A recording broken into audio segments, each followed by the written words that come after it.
Today we will have the entrepreneur session, and we will have a very interesting guest lecture today.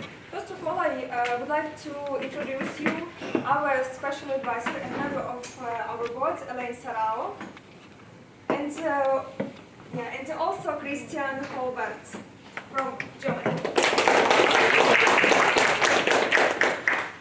So Elaine, maybe we will start here from.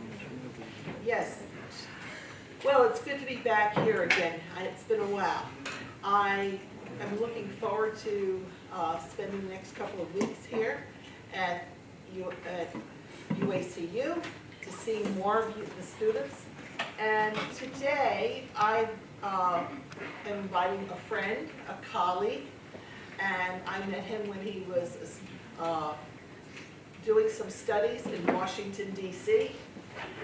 This is Christian Holbert.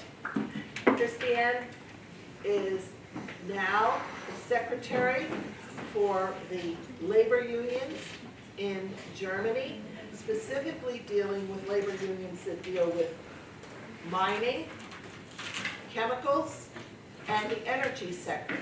And this is labor unions that cover over approximately 1 million workers in Germany. I thought it was important to have Christian talk to you. One, he's just a few years older than most of you. And two, he is representing the very people that you, if you go forward in business, you are, what is business? Business is working, doing companies. And what are companies? They're made up of workers. If a company doesn't have any workers, there is no company. Yes. So I thought it was really important to have somebody here today to talk about the people who make up the companies that you're learning about business management. So, Christian, it's all yours. Okay, it's my floor. So, hello from my side. Good morning. And as I learned today, most of you are gonna be working in the business sector. Maybe a few of you will become CEO. So today or tonight we're gonna have Halloween. And for many CEOs, it's my profession like bad ghost. I'm working in a labor or trade union. So we are representing the interest of the employees, of the normal workers. And that's why there's sometimes, or not often, a clash in the interest between the management board of companies and the normal workers who want to have better working conditions, more money, more influence, and so on. And I will talk a bit, 20, 30 minutes. I hope you're not gonna sleep. Maybe some of you will listen to me. And I would really appreciate if we could discuss a bit. So don't be afraid. I'm not a native English speaker. Sorry if I make some failures or my grammar is not the best one. I'm sorry for that. I'm also able to speak a bit Russian. Why? Because I used to live in Kiev for around 1.5 years, 2015-16, so after the Maidan. I moved here and I studied at the Mochila Academy, and I worked for some German institutions. It was a really intensive time, really nice. So I fall in love not only in the country, but also in the girl. I'm married to a Ukrainian wife. Yes, this is my background, why I have connection to Ukraine. And during my studies, I met Elaine. So, but I don't want to bore you more about my biography, and I'm just gonna start. I'm a bit old-fashioned. I like to work with this stuff. Maybe some of you know that. And not only mobile phones, yes, it's a pen. So you have the business, the CEO. I just make it simple. And you have the workers. In the middle, you should have, but you don't have it always, trade unions. I'm working in the middle, and I try to make, to have them in the process of negotiating between the business and the workers. this is my job in a trade union. I try that the workers have better working conditions, that they're gaining more money, but I also have to look that the business is not too much under pressure so that they are breaking down, that they don't have money, because then the workers don't gonna have a job. And that means they cannot pay me. Because when it comes to Germany, we are totally independent and we got money from the workers to represent their interests. So this is the basic, and you have always to think about this. When you're running a business, you should have happy workers, because then you have a better output and you have less fluctuation, so people not changing all the time the job place. And this is also a benefit for you. In Germany, we have, let's say, a small trade union organization. This is a workers' council.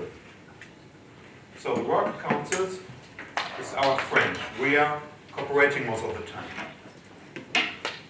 Every company in Germany with a bigger size, from more than 50 people, has the right to create a worker council if you have active people. So people have to be engaged to create a workers council. So most of the people who are working, they do not have, like you, a diploma. It doesn't mean that they are stupid or not intelligent. It just means they do not have the techniques or the methodics to deal with a CEO like you. So a really high professional, you know how to deal, you're good at mathematics and all this stuff. A normal worker from the fabric, maybe not. And when he is in working council, he has easier way to the trade union. It doesn't mean when somebody is in working council, it doesn't mean automatically he's a member of the trade union. But it benefits if he becomes a member or when he is already a member of the trade union. So we train the people in the working council that they can negotiate better with those guys inside in the company. And we don't make any kind of contracts, and it's only sitting on coffee and saying, yes, maybe you should pay a bit more, it would be nice. No, it's all about tariffs. We're making tariffs. And I like tariffs.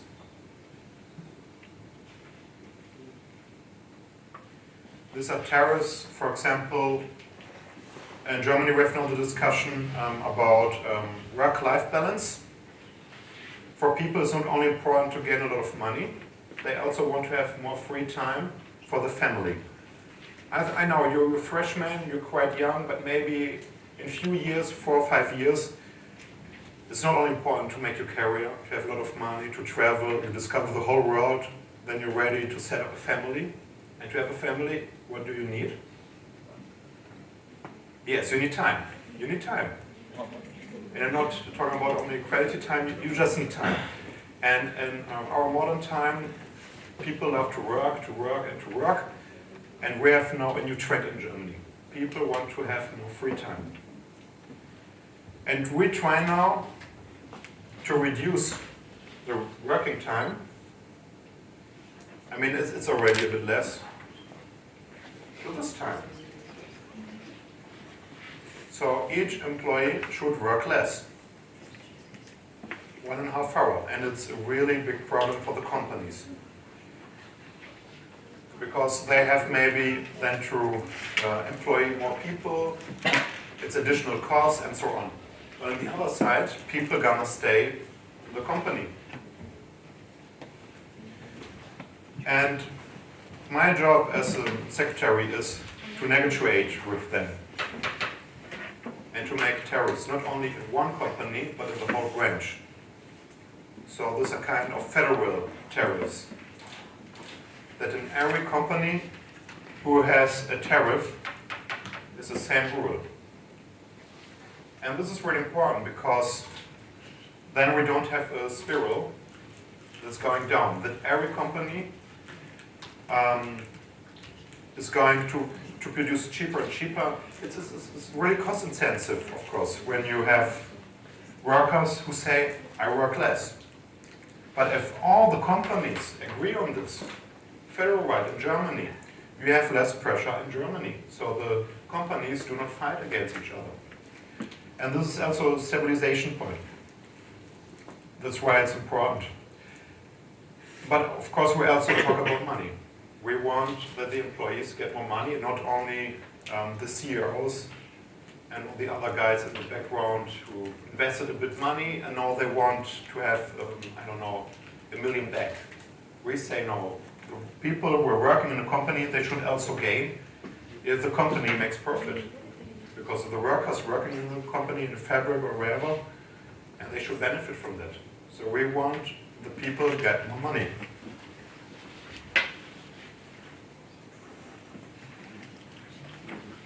But we are also to look that the businesses do not crash. So we cannot say, we want to have 20% more. It's not realistic. So in a trade union, we also have to have a good overview about the business conditions. Can we say we want to have 10% more? Can we say we want 5% more? So we have also to have this in our mind. And we try that workers get more education. Education time. Because we have now a transformation process in Germany. Old-fashioned jobs are not anymore existing, or do not gonna exist in the future.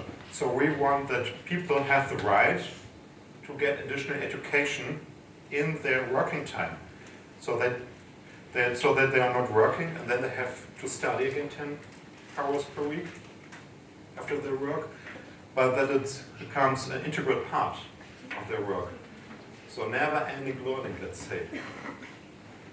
This is also really hard to make it understandable for the business. Because they say, why should I invest in people who maybe leave my company when they have better education or whatever? But we have a bigger picture and we say, no, maybe they're going to stay in your place.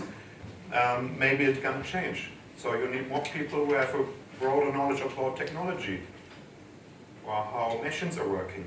And when you have only people who make one move all the time, it's not really useful for your company. So we are fighting for this. This is really low level, and I always try to keep things simple. So it's a really minimalized concept and not the whole picture. I only presented you a part of that. What is the main reason why a trade union is existing? Of course, we also do strikes. So when a company says no, we don't want to raise the income, we don't want to discuss with the working council, we can go on strike.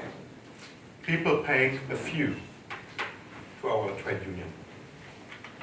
It's mostly 1% of the brutto. So when somebody earns 3,000, he should pay 30 euros to us. It's not only my income, I'm living from this, but also when we are going on a strike, we can pay people who are doing a strike in a company. So he cannot cancel the working contract when people are on strike. But he can stop paying them. So we do pay them. We do not pay everything, but in reimbursement of, I think, 60–70%, it's enough for a short time. So we make a bit more pressure on them to make a good deal, to negotiate with them. My trade union organization, the chemical branch, it's really sensitive in Germany because we have also oil, gas, electricity. So if we want to make a strike in those sensitive sectors, key sectors for the whole state, it would be really dangerous. That's why we are negotiating a lot with the CEOs and managers in the background. Our last strike was in the 17th, so it's quite long. I wasn't existing, so it was really long time ago. We have other trade unions in Germany. The metal sector or the service sector, they're doing a lot more strikes.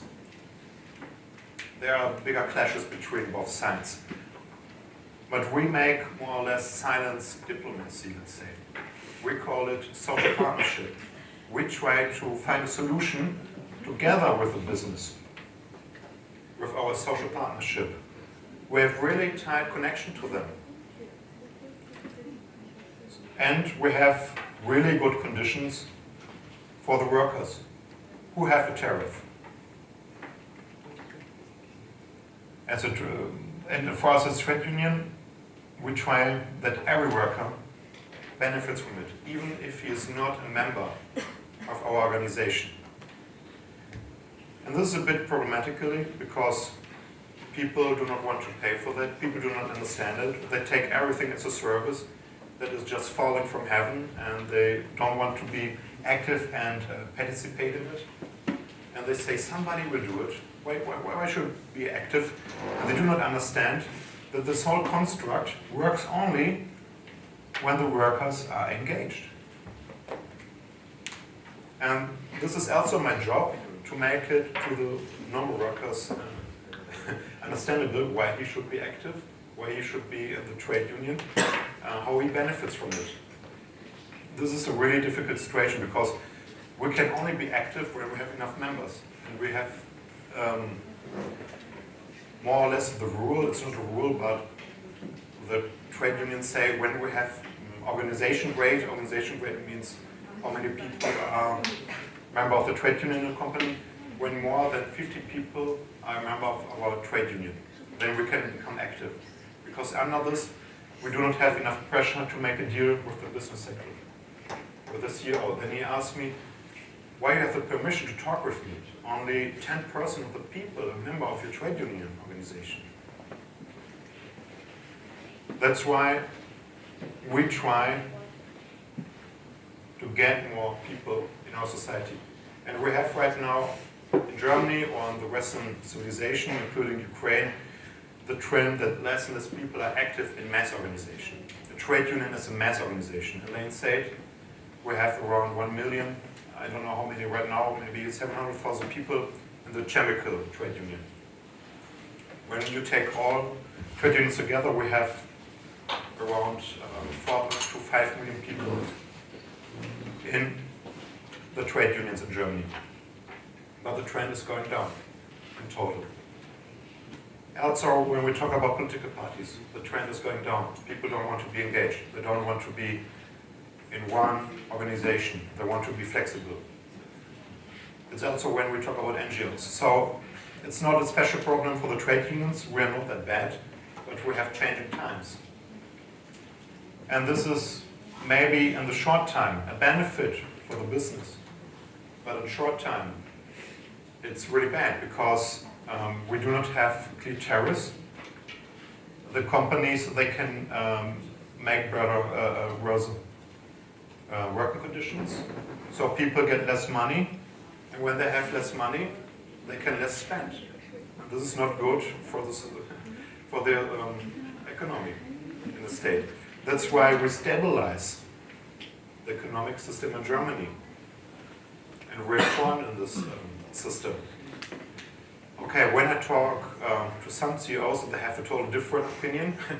They say we disrupt him and we are too strong and it's everything too expensive and it's totally senseless. The market should decide everything.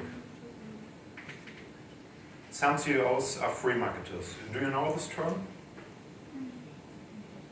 So they are radicals and they say the market decides everything.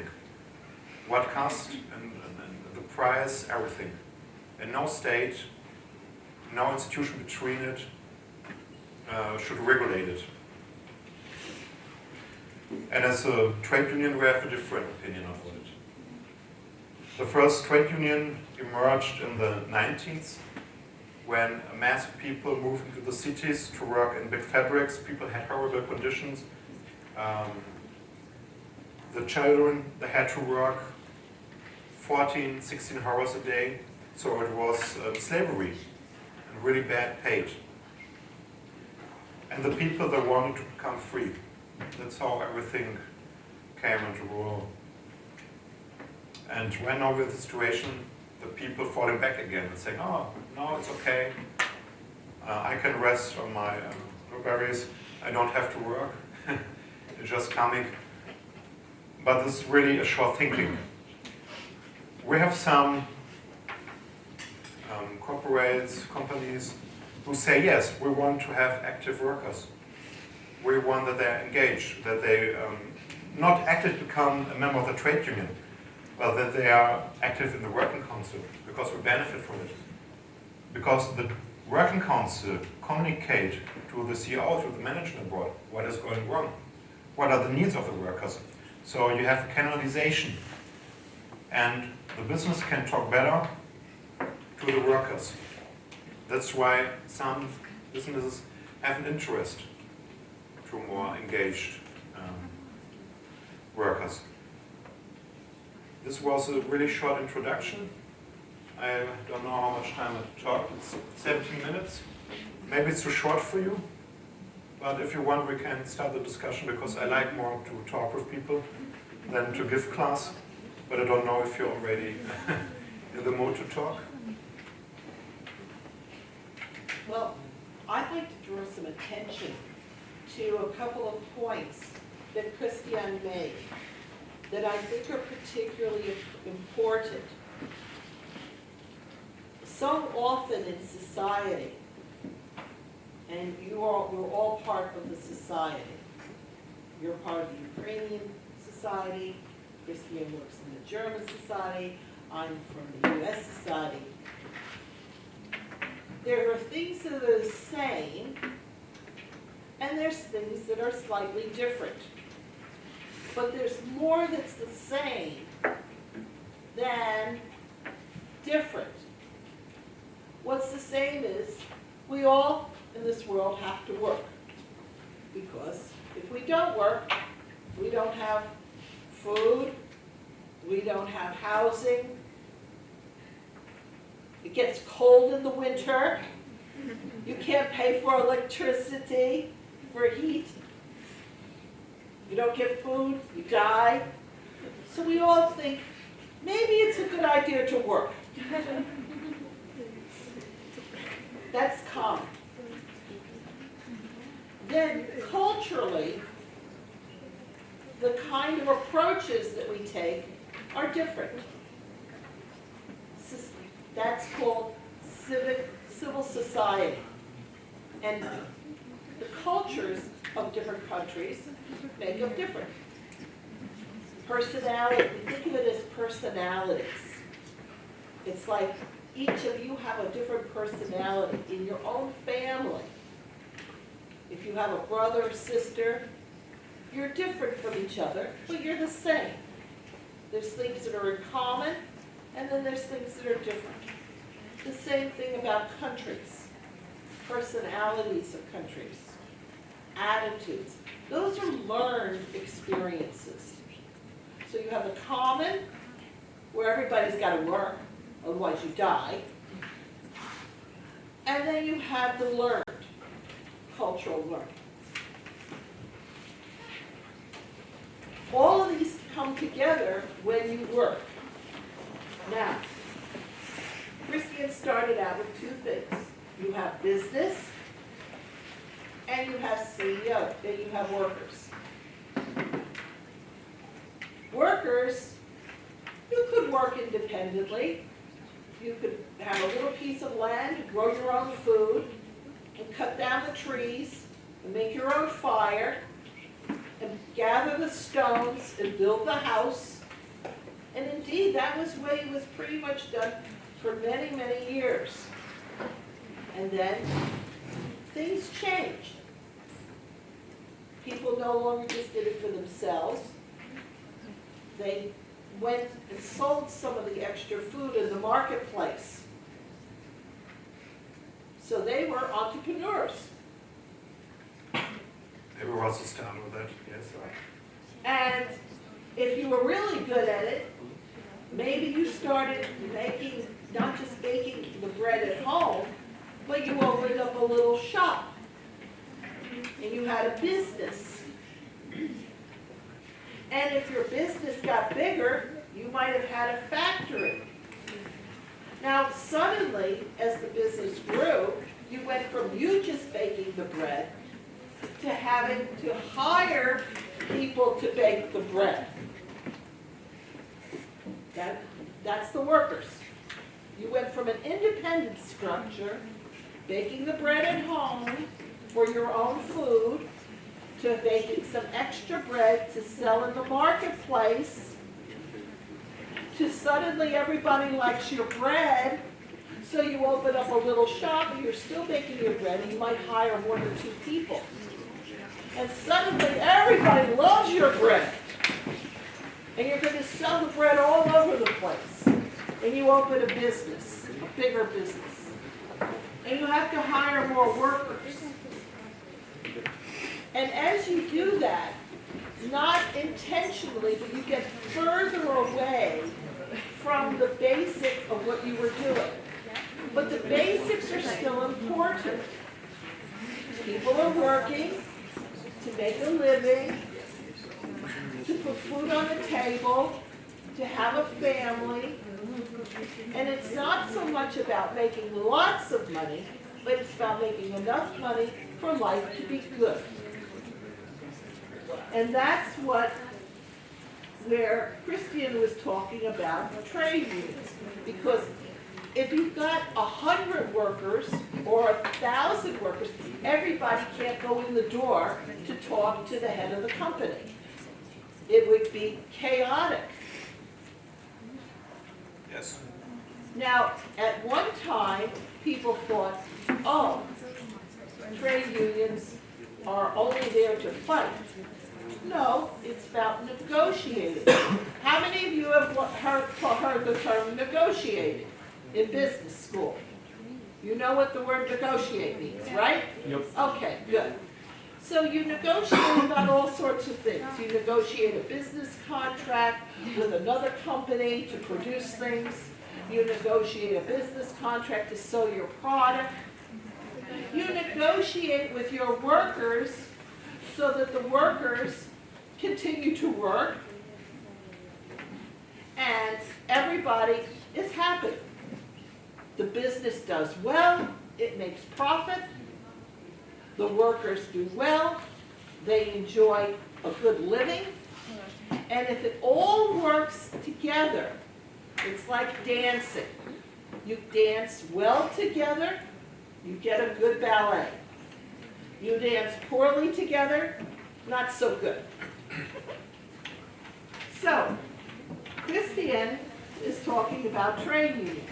Christian, when was the last time there was a strike? For my trade union was in the 70s. 1970s. Yes, because we have the social partnership. It means that we are working together, or not working together, but that we have really good relations with the business sector.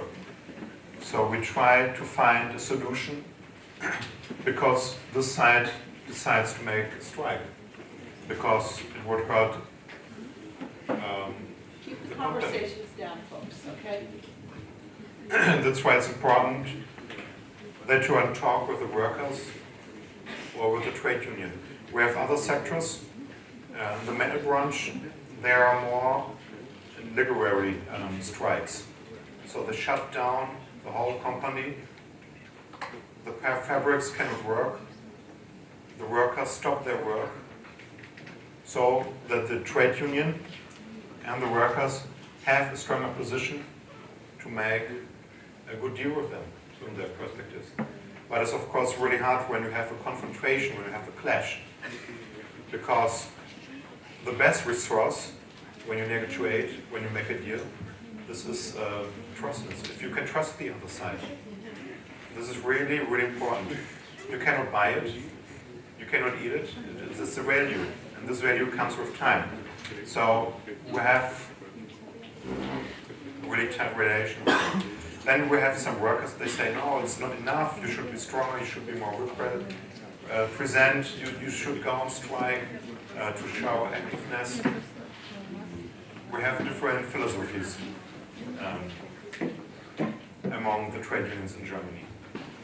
So that's a good point that he made. Different philosophies.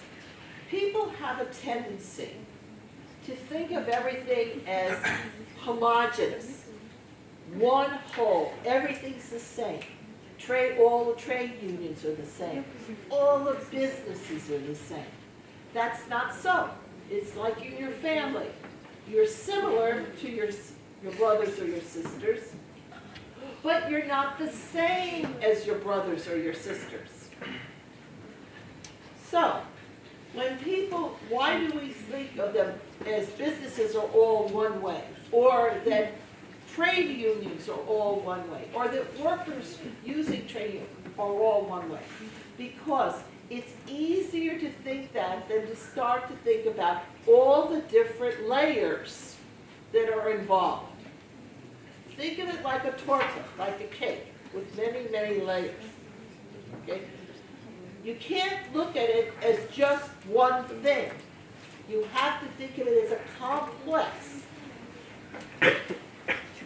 When things are going well, as they have been in Germany, economically, where there's actually, they need more workers because economically there's good times, then there's an issue of being more involved with wanting to engage with workers, to attract workers, not just, and money's not the only attraction.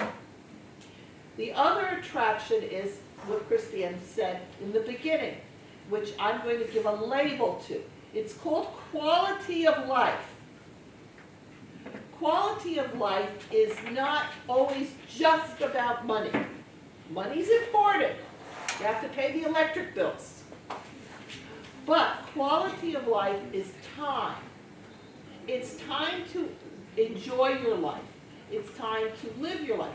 So companies look at how to give other benefits.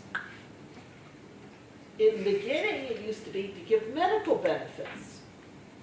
Now, most people have medical benefits because of the state or government or whatever. That's another story. But what are other benefits? Maybe it's time off.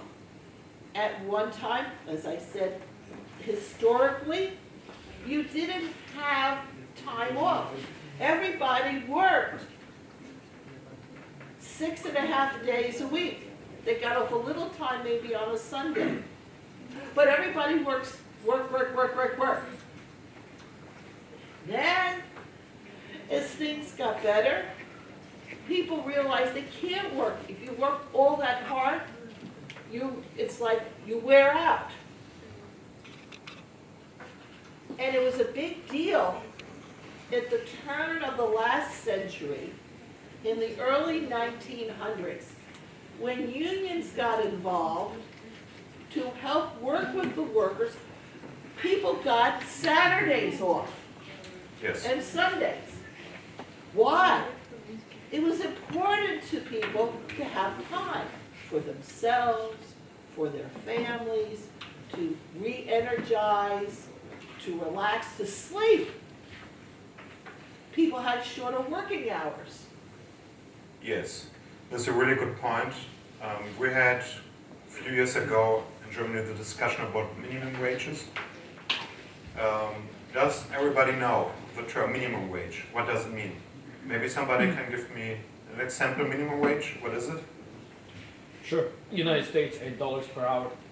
For example, and my work for you is now, you should discuss it in a small group, maybe 2 or 3 people. I know you're really communicative. And you should discuss who should decide minimum wage. Should it be through trade unions and tariffs, or should do the state it? Who should negotiate what the minimum wage should be? So take 5 to 10 minutes and try to discuss it with somebody near to you. So I'm looking on the time. Your time is running. 5 to 10 minutes. You should discuss who should decide the minimum wage, trade unions or the state. Both.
Three more minutes.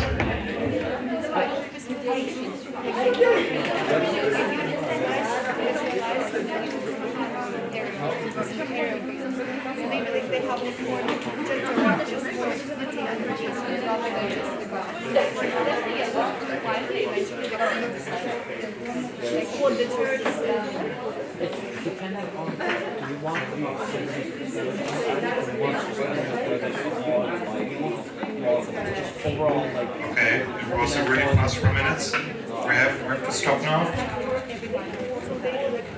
So I get ready. I hope it's not too loud right now.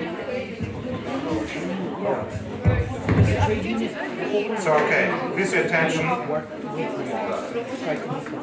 My young students, I know you had a really engaged discussion. Thank you for that, really great. I like it. So now raise your hands. Raise now your hands. Who says the state should decide the minimum wage? Raise your hands if you say the state should decide the minimum wage. Who is for that?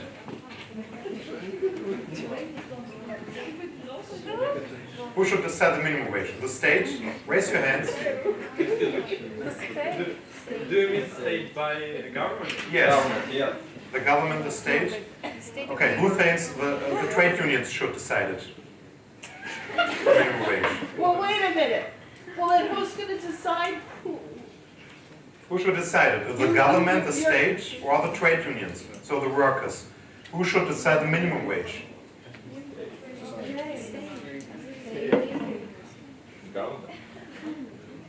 The government or the trade unions? Okay, so a lot of you didn't didn't say anything.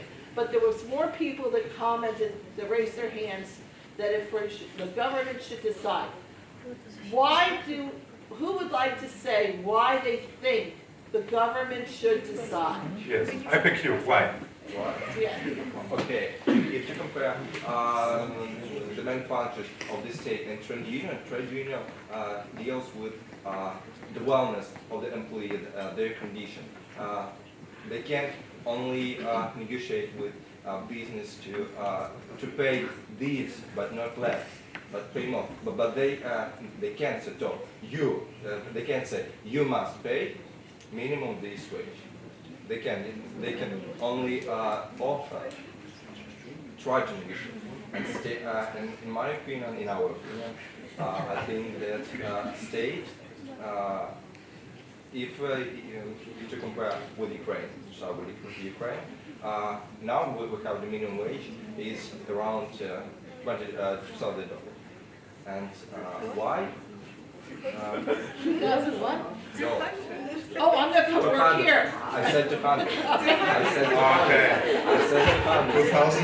No, They're gonna stay here. It's like $150. Like our minimum wage for a month is like $150. Okay, fine, okay. To be more exact. Continue your thoughts. And I think the minimum wage depends on the economy of our country. If the economy goes up, we can pay more. But if the economy goes down, we can't pay more because we're going to, I don't know. You have to have a threshold amount Yeah. where it can't go lower, otherwise nothing. And then you can go up from there. Okay. So thank you very much. And who wants to present his idea why the trade union should decide the minimum wage? Anybody? Sure. I'll be the representative for the trade union. Yes. Okay. So here's kind of the initial thought, how you explained that trade union represents the people, the workers here. If we think about it, the government, they kind of sit in their chairs in offices, so they're not, close to the people. They're not physically there or even, just in general present. So how can you, set some kind of standard or wages if they're not there? They don't know what's happening. So, I mean, the trade union, I don't know how it works specifically, but you're always present there. You have to monitor, you have to see what's happening. And that's kind of the whole initial thought. And if the government, sometimes the issue with governments is they don't have interest into, looking into aspects of like how the business functions and, maybe even the environmental problems. So that's why the trade union is kind of here in the diagram, the middleman. That's kind of the general thought I have. So in general, I think trade union should focus on the whole aspect. Yeah, thank you. You presented both perspectives, and we had in Germany for a really long time a discussion if we should introduce in Germany a minimum wage or not. Because we didn't have it. I think we introduced it in 2016, 17, I forgot it, or 15. So not a long time ago. And we had the discussion, and many people said, no, the trade union should decide it, and not the state. And if we have minimum wage, the whole economic, it will crash down, it would be too expensive. But we have a different picture. Right now, the German economy is rising, it's rising. It's in really good shape right now. So this is always a discussion about it. And I think you like to talk each other. And I don't know, how much time do I have more? 20 minutes more. So it's really, really nice. Because I would like to focus you on maybe another topic is more theoretical. When you have a society depends on each individual. So you cannot have a society without individuals. Individuals are part of a society. We are now a really small society. But in general, when we think about society, it's the nation where you're living in. The Ukrainian society, the German society, the US-American society. Really nice, I like it. And we have also a discussion in the modern time about individualism. So everybody can decide to be a unicorn or something else. You can decide whatever you want. You can leave your country, you can travel, you can work, you can be a family father. There are no fixed concepts of your being, what you should be. and what you should do. In the 80s, there was a really big discussion about this, in particular in Great Britain under Thatcher. Who of you knows the name Thatcher? Who was Thatcher? Margaret Thatcher, the Prime Margaret Minister. You don't recognize the name. Margaret Thatcher. Do you know her? It was a steel woman. It was a strong woman from There's a the great United film, Kingdom. great film about her, like, Right. her impact to the. Margaret Thatcher Margaret Thatcher. was the Prime Minister in the 1980s. And you might say, well, that's Yes. so long ago, what does it matter? It was when England had fully come out of, it took a while, England and other countries, after World War II, it took about the better part of 20 years to recover. So the 1950s and the 1960s, things recovered enough that by the 1970s, things started to get better in England. As things got better in England, then people said, oh, maybe we don't need to have representation of workers anymore. Things are good, we don't need this anymore. This has happened in the United States. It happened the same time period. Because, remember I said about families and how everybody's different? People's memories are frequently very different. We just asked about Margaret Thatcher. Some of you recognize the name, most of you don't. But if you don't know something, if you don't know what took place before, you can't understand what is necessarily happening right now in your own life. Because you've heard the phrase, maybe, history repeats itself. Nothing is ever new. It's just a slightly different version.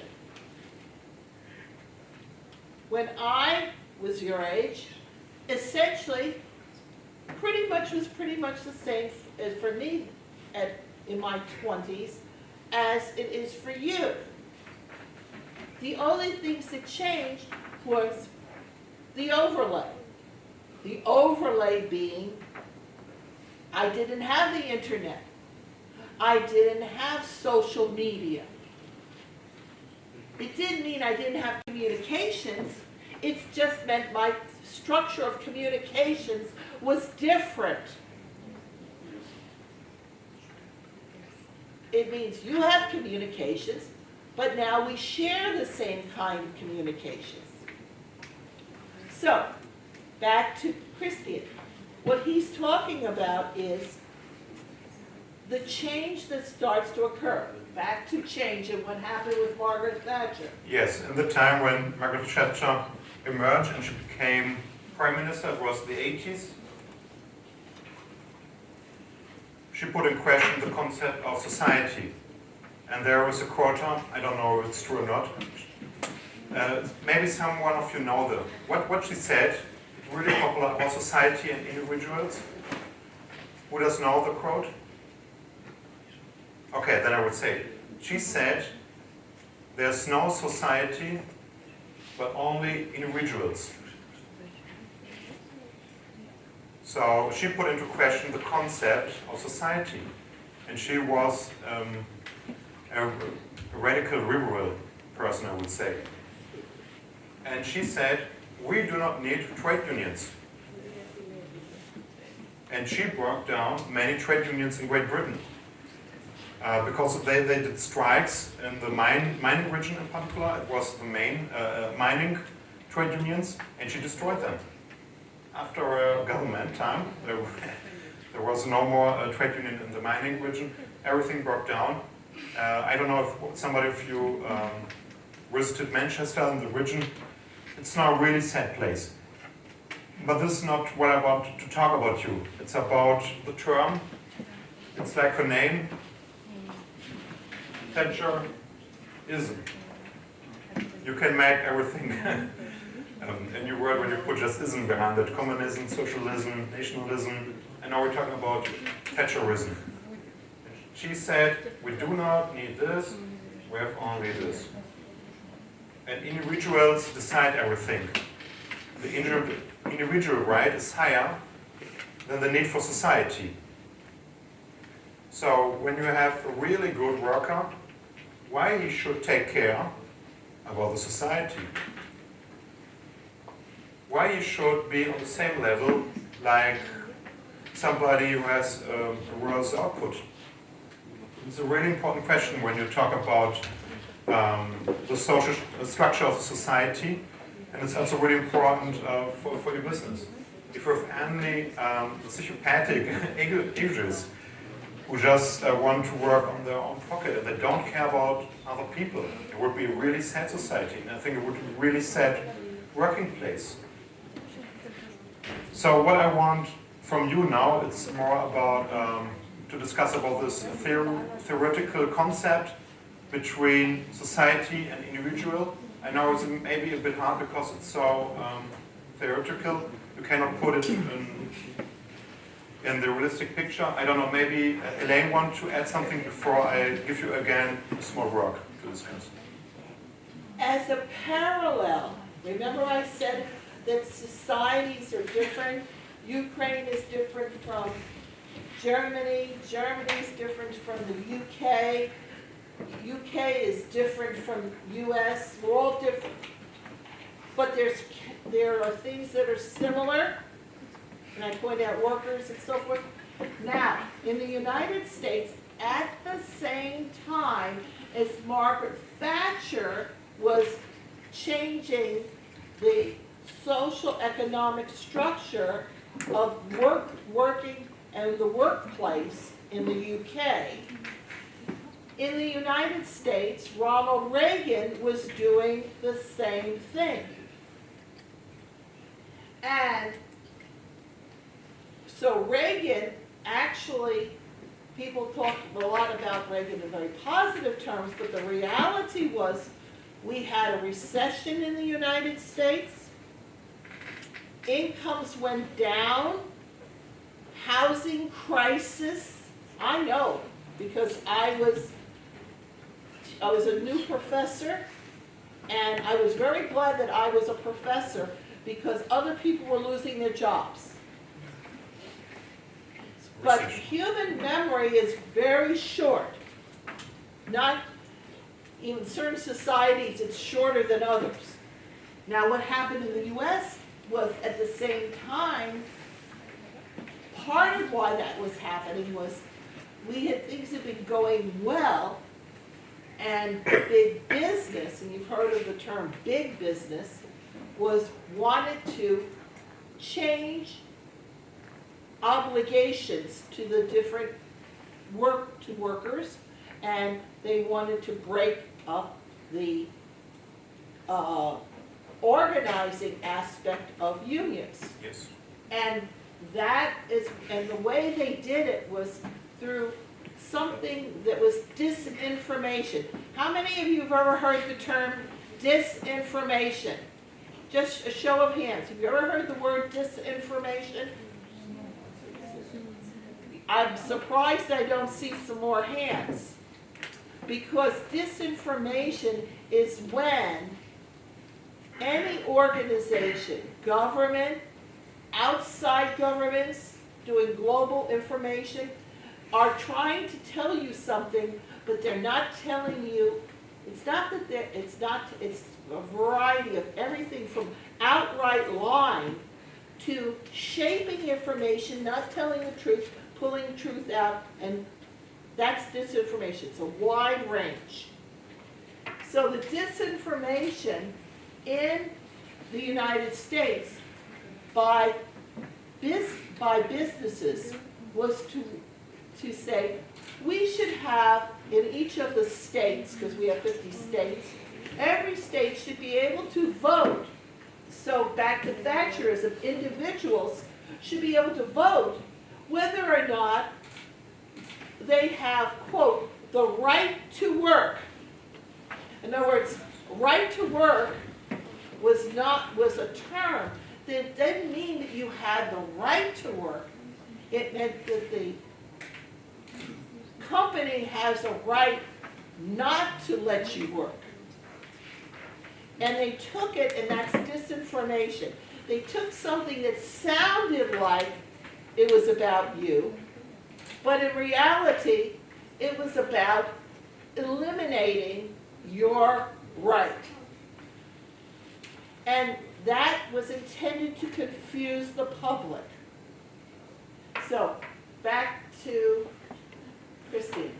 Yes, thank you, Elaine. And I would like to ask you about Thatcherism.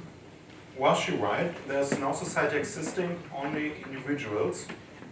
And what does it mean for the trade unions? When there are only individuals, why are trade unions necessary? So please discuss it with your neighbor for 2, 3, 5 minutes, and then we come back and we can discuss about it shortly. So just start. Again, for you the question, this concept, do you think societies are existing, or you think only individuals? And what does it mean for the trade unions?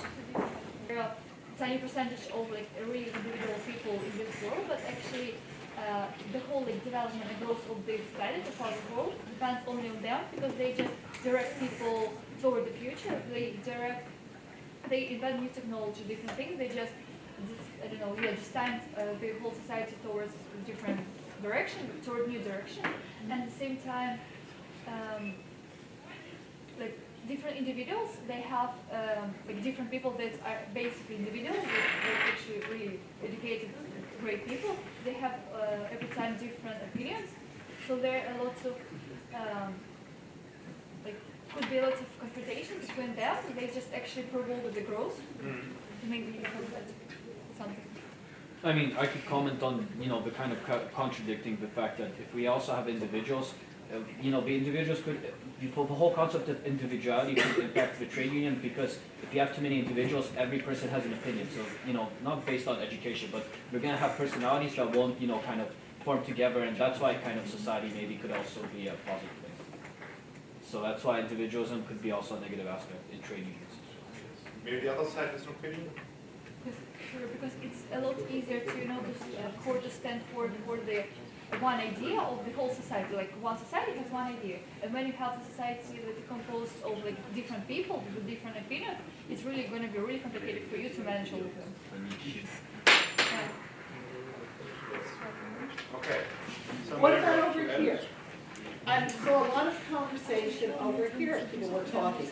Somebody comment on, please. Don't be shy. There's no wrong, look at it this way, there's no wrong answer. Part of being in a group is to be able to start to express your thoughts about something. So it's not, there's no right or wrong answer, there's just conversation. So I noticed there was a lot of good conversation about it.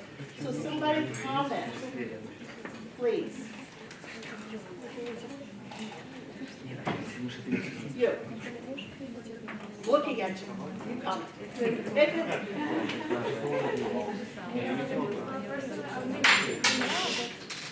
Our group agrees with the guys. We think that individuals and their constitution can influence trade unions very much. So it's better to work with like good people and with each individual. Better to work, I'm sorry, I couldn't hear because somebody was making noise. Would you repeat the little part there? Just little. It's easier to work with society than with each individual. Okay. Good. Yes, it's also my opinion that way, from the perspective of trade unions, when you share the same interests and you have a goal, when you're in single position as an individual, it's really hard to gain that goal. So when you have a bigger group, when you have a bigger interest group in form of trade union, you have a stronger position to negotiate. That's right, from the perspective of workers, it is really necessary, or it should be a benefit if they are better organized in trade unions. On the other side, for the business world and for CEOs, they are also organizing interest groups. So part of democracy, it's always that interest groups are bargaining, negotiating, and from my point of view, trade unions play a really important role. And maybe one day, one of you will become a CEO. You also have to trade with somebody of me. I hope you will not think about Halloween, that I'm a vampire and I want to suck all the money only from you, but it's also a really good benefit for you. With those sense, I would like to end this lecture. I thank you for your attention, for your